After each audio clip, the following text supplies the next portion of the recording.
बिहार में जो चुनाव अब तक दो धड़ों में दिखाई दे रहा था, दो ध्रुवीय दिखाई दे रहा था, अब वो त्रिकोणीय होने जा रहा है। जी हाँ, अब तक बिहार में जो लड़ाई थी वो सिर्फ एनडीए और इंडिया में दिखाई दे रही थी, लेकिन अब जो बिहार का विधानसभा चुनाव है वो त्रिकोणीय होने जा रहा है और उसमें कई खिलाड़ियों की एंट्री हो चुकी है। ये कह लीजिए कि बिहार का जो विधानसभा चुनाव है, जो भविष्य में इस देश की सियासत को निर्धारित कर सकता है, उसकी जो लड़ाई है वो और इंटरेस्टिंग और टफ होती जा रही है। नमस्कार, मेरा नाम है गौरव पाल, आप देख रहे हैं गौरव का चश्मा। बिहार के चुनाव में 3 ऐसे खिलाड़ियों की एंट्री हो चुकी है जो कि बिहार के चुनाव का पूरा खेला ही बदल देंगे, यानी कि पूरा समीकरण ही पलट देंगे। हम बात कर रहे हैं असदुद्दीन ओवैसी, बीएसपी सुप्रीमो मायावती और चिराग पासवान की। चिराग पासवान हालांकि अभी तो एनडीए के साथ नजर आ रही हैं, लेकिन एनडीए में जो सीट बंटवारे का फॉर्मूला तय हुआ है उससे ये अनुमान और अंदाजा लगाया जा रहा है कि चिराग पासवान जो है वो अब मोदी के हनुमान नहीं बनेंगे। जी हाँ, चिराग पासवान खुद को मोदी का हनुमान कहते हैं। इसके पीछे कई कारण हैं। पहला कारण यह है कि बिहार में जो सीट शेयरिंग फॉर्मूला तय हुआ है उसमें जेडीयू को 101 से 102 सीट, बीजेपी को भी इतनी ही सीट 102 से 100 से 102 सीट, चिराग पासवान को 20 सीट और बाकी जो 23 सीट बची वो जीतन राम मांझी और उपेंद्र कुशवाहा को। चिराग पासवान जिस तरीके से बिहार में एक्टिव हुए और बिहार में चिराग पासवान ने रैलियां करनी शुरू की और तमाम तरीके से एग्रेसिव दिखाई दिए और यहां तक भी कह दिया कि हम नीतीश कुमार की सरकार के साथ गठबंधन में नहीं हैं, हम एनडीए की सरकार के साथ गठबंधन में है, केंद्र में गठबंधन में है, हम लोग राज्य में गठबंधन में नहीं है। उसके बाद से ही चिराग पासवान के बगावती जो सुर थे उसको लेकर राजनीतिक विश्लेषक चर्चा करने लगे थे कि चिराग कुछ बड़ा करेंगे। चिराग पासवान ने दावा किया कि मैं बिहार में बिहार की राजनीति करने आया हूं। बड़ा सवाल यह है कि जब चिराग पासवान बिहार में बिहार की राजनीति करने आए हैं और वो नीतीश कुमार के ऊपर भी तीखा हमला बोल रहे हैं, जिसके बाद जेडीयू के लोगों ने कहा कि चिराग गठबंधन धर्म का पालन नहीं कर रहे हैं, लेकिन चिराग नहीं माने, चिराग लगातार जेडीयू पर हमलावर रहे। अब जब चिराग ने कहा कि मैं बिहार में बिहार की सियासत करने आया हूं, तो क्या 20 सीटों के साथ चिराग बिहार की सियासत करेंगे? ये अपने आप में एक बड़ा सवाल है।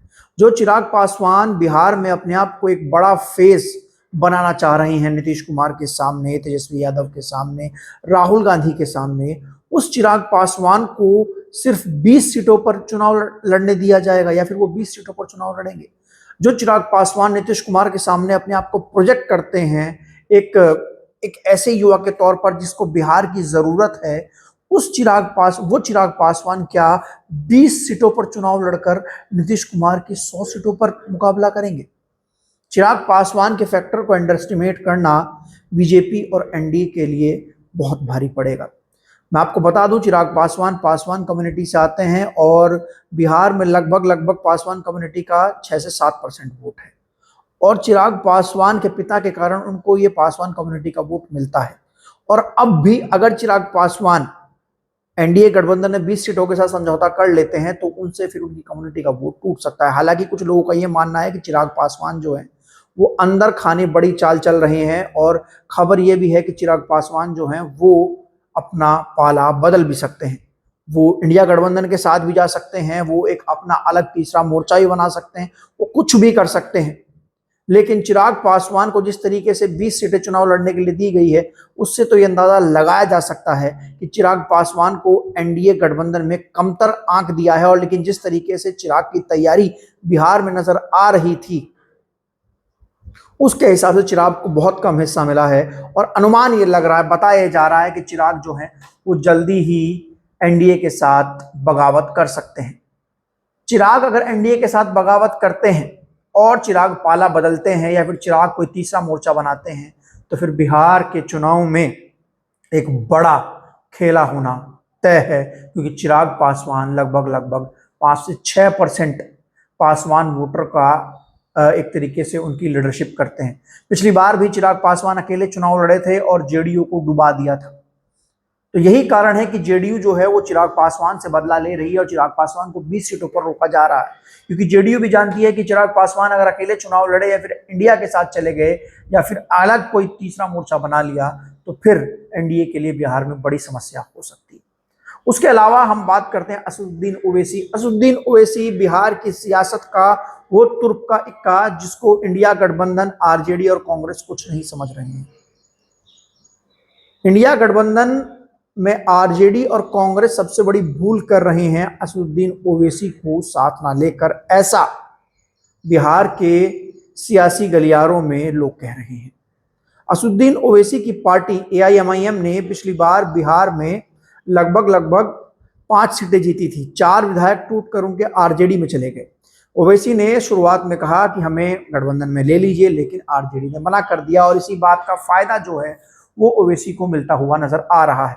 सीमांचल वाले क्षेत्र में ओवैसी पिछली बार गठबंधन के साथ, बीएसपी गठबंधन के साथ अच्छा खासा प्रदर्शन कर पाए थे। इस बार उस क्षेत्र में काफी प्रभाव असदुद्दीन ओवैसी का बताया जा रहा है। राहुल गांधी की यात्रा में पहुंचे मुस्लिम युवाओं ने कांग्रेस और राजद के सामने पोस्टर उठाकर साफ तौर पर कहा कि अगर ओवैसी को गठबंधन में नहीं लिया जाएगा तो फिर गठबंधन को मुस्लिम वोट नहीं देगा। यानी कि ओवैसी जो मुस्लिम लीडरशिप की बात करते हैं, ओवैसी जो मुस्लिम रिप्रेजेंटेशन की बात करते हैं, जो हक और हुकूक की बात करते हैं मुसलमानों की, वो मुसलमानों के पल्ले पड़ रही है और मुसलमान जो हैं वो कह रहे हैं कि अगर ओवैसी नहीं तो इंडिया गठबंधन को वोट नहीं, और अगर इंडिया गठबंधन को वोट मुस्लिम नहीं कर रहा है बिहार में तो बिहार में फिर इंडिया गठबंधन के पास कुछ नहीं बचेगा।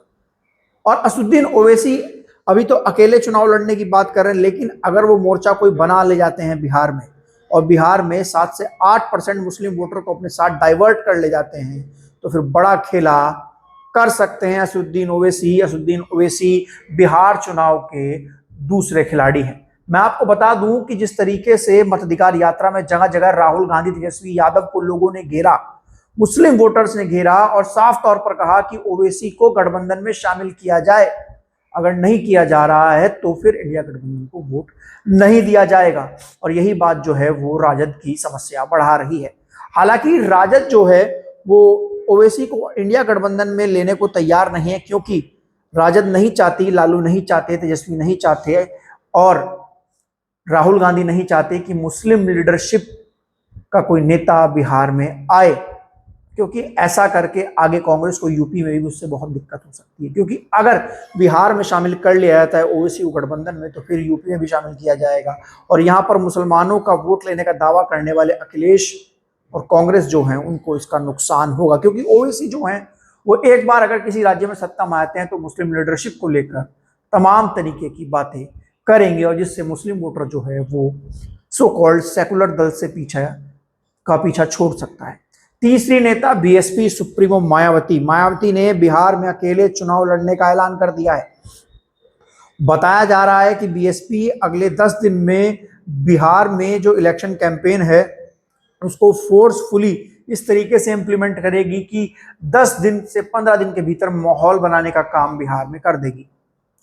आकाश आनंद जो कि राष्ट्रीय संयोजक हैं बसपा के, वो बिहार पहुंचेंगे। और बड़ी बात यह है कि बिहार में मायावती 2022 में एक सीट जीती थी, 2015 में कुछ नहीं जीत पाई, उससे पहले सीटें जीतती रही हैं, लेकिन बिहार में उनका 4 से 5% रविदास समाज का वोट है जो कि मायावती को मिलता है। राहुल गांधी बड़ी लंबे समय से बिहार के दलित वोटर पर नजर जमाए हुए हैं, क्योंकि ये दलित वोट जो है वो राजद अपने खेमे में करने में कामयाब नहीं होती है।